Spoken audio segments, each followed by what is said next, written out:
Hey, hello everyone. This is Khushbu Agrawal. Welcome to BioSetu, Bridging the Knowledge Gap. So as we all know कि exam बिल्कुल हमारा पास है दिसंबर 2023 CSI exam. सो इस particular series में मैं कुछ इंपॉर्टेंट टॉपिक्स के क्वेश्चंस को पीवाईक्यूज को डिस्कस करने वाली हूँ. So we will start with pedigree questions. So high demand questions है ये. सो हम इस क्वेश्चंस को करते हैं. सीरीज ऑफ वीडियो रहेगा. So stay tune with me. Do subscribe to my channel and hit the bell icon to get the notification. तो हम मैं ये सीरीज में लाऊंगी जिसमें हम लोग पीवाईक्यूज डिस्कस करेंगे एंड आपके जितने भी क्वेरीज है, जितने भी क्वेश्चंस है, जो आपको डाउट है जिसमें आप मुझसे पूछ सकते हैं एंड हम इसी चैनल पे उसके सॉल्यूशंस को डिस्कस करने वाले हैं. Okay, so let us start with the very first question for today. So affected individual from the pedigree given below are suffering from albinism. तो ये एक क्वेश्चन, इस पैटर्न के क्वेश्चंस फ्रीक्वेंटली पूछे जाते हैं सीएसआर में. सेक्शन सी टाइप के क्वेश्चंस होते हैं, बट सबसे अच्छी बात यह है कि इस टाइप के क्वेश्चन बहुत ही स्कोरिंग होते हैं. तो क्वेश्चन में आपको क्या बोला जा रहा है कि ये एक पेडिग्री है जो कि आपको एल्बिनिज्म से रिलेटेड डिजीज को शो करता हुआ ये पेडिग्री है. So which is an autosomal recessive disease. तो एल्बिनिज्म कैसा डिजीज होता है? Autosomal recessive disease. मतलब ये होता है रेसेसिव अलील की वजह से जो कि ऑटोजोमल क्रोमोसोम में प्रेजेंट है. Correct. Identify the confirmed carrier individual in this pedigree assuming that the member coming from outside the family are homozygous for the dominant allele. अब आपको यहाँ पे एक चीज को ध्यान में रखना है कि पूछा क्या जा रहा है क्वेश्चन में. बहुत ही क्लियरली क्वेश्चन आपको बोल रहा है कंफर्म्ड इंडिविजुअल बताना है. सो कंफर्म्ड कैरियर बताना है जिसमें आप 100% श्योरिटी से कह सकते हैं कि भैया ये तो पक्का पक्का कैरियर होगा ही होगा. और एक चीज आपको यहाँ पे क्या दे दिया गया है कि आपको ये मान लेना है जो इस सफर्ड फैमिली के बाहर के जो भी मेंबर आ रहे हैं इस फैमिली के अंदर में शादी करने के पर्पज से, उनको आपको क्या कंसिडर करना है? Homozygous for the dominant allele consider करना है. Okay, so disease is recessive. इसका मतलब उनको आप कंसिडर करना है आपको कि they will be non carrier and they will be non affected. ठीक है, तो हम एक एक करके जब भी ऐसा क्वेश्चन आता है guys, the best way is कि आप नीचे से पेडिग्री को देखना शुरू करो. जब हम नीचे से पेडिग्री देखना शुरू करेंगे तो हम कंफर्म बता सकते हैं कि कहाँ से किस कौन से एलील मिल रहे हैं और हम कंफर्म्ड कैरियर डिफाइन कर सकते हैं. अब कैरियर समझ में आ रहा होगा आप लोगों को कि अगर एक रेसेसिव अलील की वजह से कोई भी ट्रेट होता है, इसका मतलब है कि उस इंडिविजुअल के पास दो रेसेसिव अलील होना चाहिए. अगर वो अफेक्टेड इंडिविजुअल है तो उसके पास दो रेसेसिव अलील होना चाहिए, तभी वो अफेक्टेड इंडिविजुअल होगा. उसी तरह से अगर वो इंडिविजुअल कैरियर है तो उसके पास एक डोमिनेंट होगा और दूसरा रेसेसिव होगा.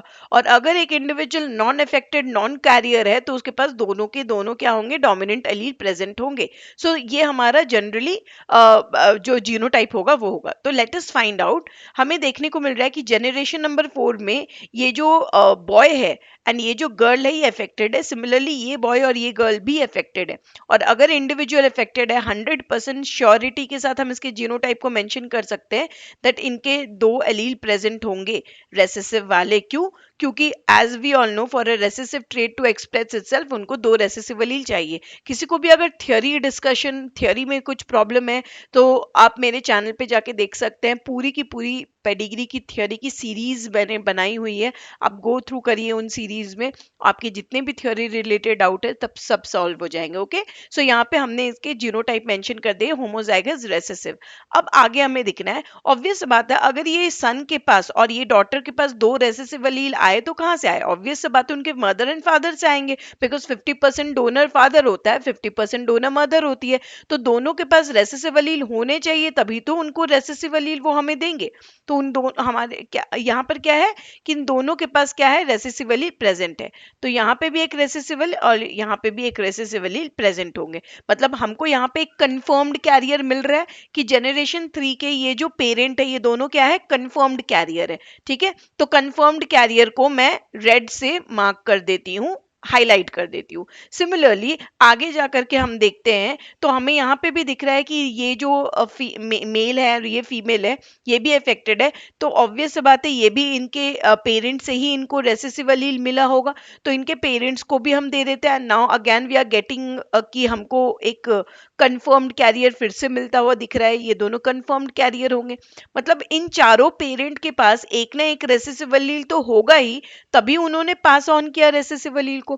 पर अब इनके पास रेसेसिव अलील कहाँ से आया? सिंपल सा बात है, हमें बोला जा रहा है कि जो पेरेंट, जो बाहर से इंडिविजुअल आ रहा है वो अफेक्टेड नहीं है।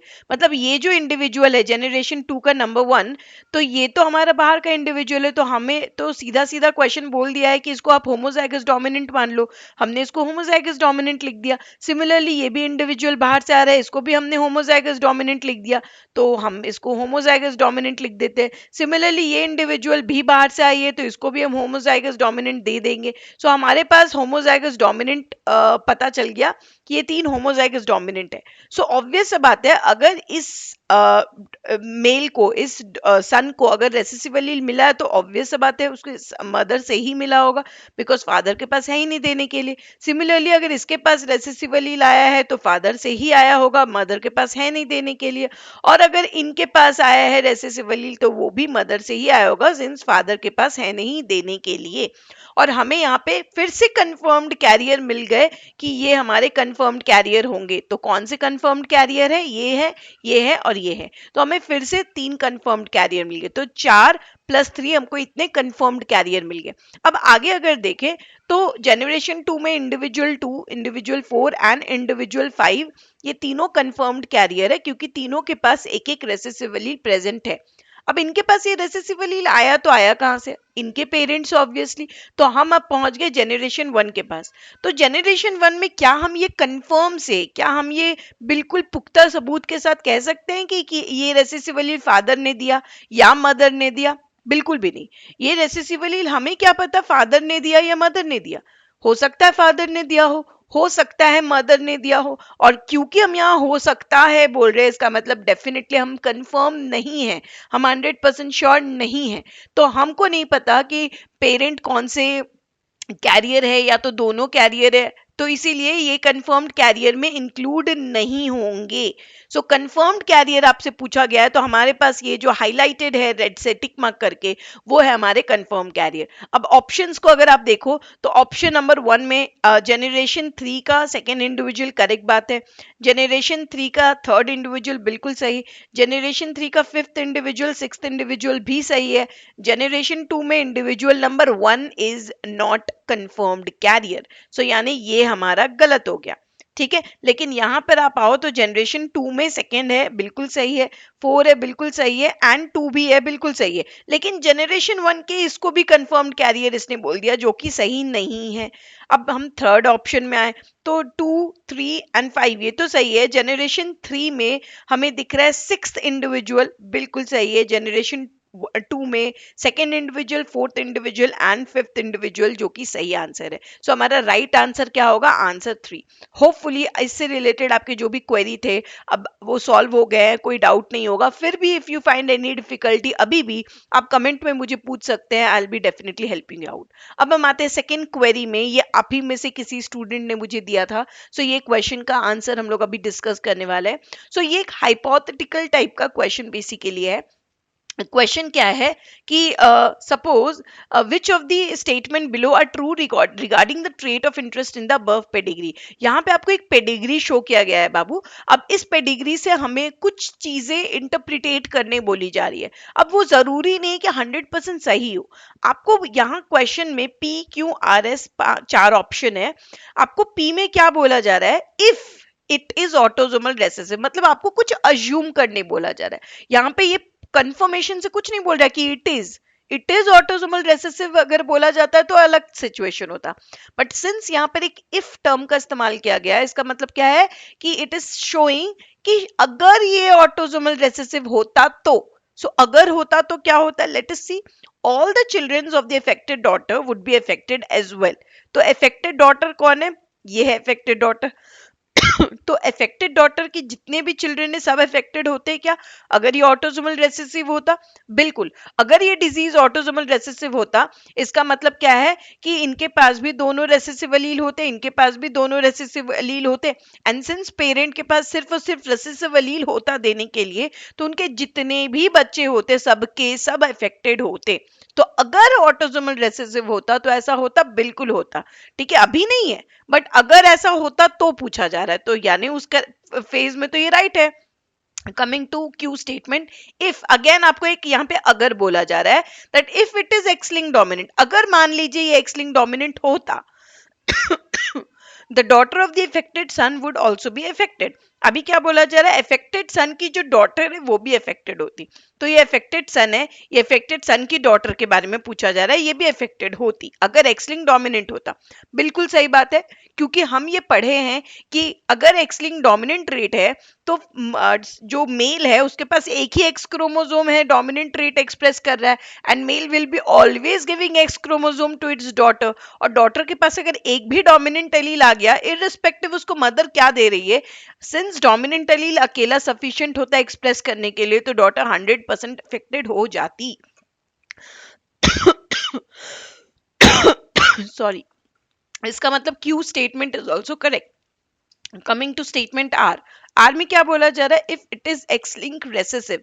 अगर एक्स लिंक होता, अभी भी यहाँ पे इफ ही बोला जा रहा है कि अगर एक्स लिंक रेसेसिव होता, all the childrens of the affected daughter would be also affected. अब ये जो चिल्ड्रन अफेक्टेड डॉटर, ये जो अफेक्टेड डॉटर है, इसके जितने बच्चे होते हैं सब अफेक्टेड होते हैं अगर ये एक्स लिंक रेसेसिव होता। बिल्कुल, क्योंकि एक्स लिंक रेसेसिव होता तो इस फीमेल के पास भी दोनों एक्स क्रोमोसोम में रेसेसिव एलील होते, और इस मेल के पास भी एक्स क्रोमोसोम में रेसेसिव एलील होता, तो उनके पास देने को ही रेसेसिव होता, तो वो देते रेसेसिव और सबके सब अफेक्टेड हो जाते। तो अगेन ये स्टेटमेंट भी सही है। सो पी क्यू एंड आर ये तीनों ही अभी तक सही है।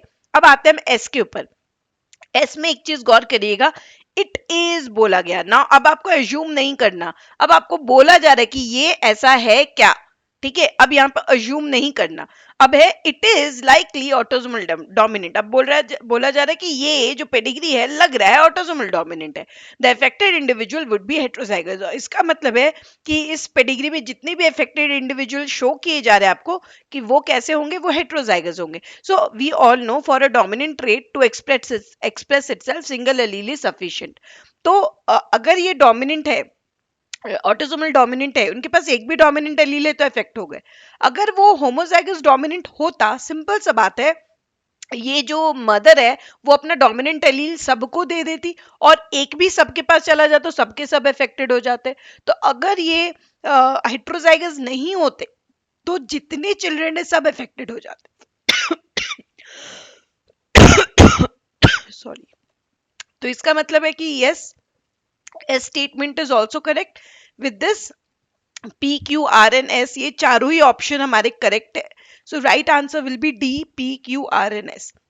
सो होपफुली आपके इस क्वेश्चन के आंसर भी आपको मिल गया होगा, समझ में आ गया होगा ऐसे क्वेश्चन को कैसे डील करना है। You need to only understand the language of the question, वो आपसे क्या एक्सपेक्ट कर रहे हैं उसको थोड़ा सा समझना है, एंड देन आपको इनकॉर्पोरेट करना है उसको आंसर के फॉर्म में। So all the very best. ये सीरीज कंटिन्यू रहेगा गाइज, अभी बहुत सारे क्वेश्चंस करने हैं। सो डोंट वरी, हम एक एक करके बहुत सारे पेडिग्री के क्वेश्चंस करेंगे। मीनवाइल आपके और भी कुछ क्वेरी है तो पोस्ट करिए, हम उसको लेकर के भी वीडियो बनाएंगे। So thank you so much, all the very best. अगर आप चैनल को सब्सक्राइब नहीं किया तो do subscribe to my channel. Thank you so much, bye, take care.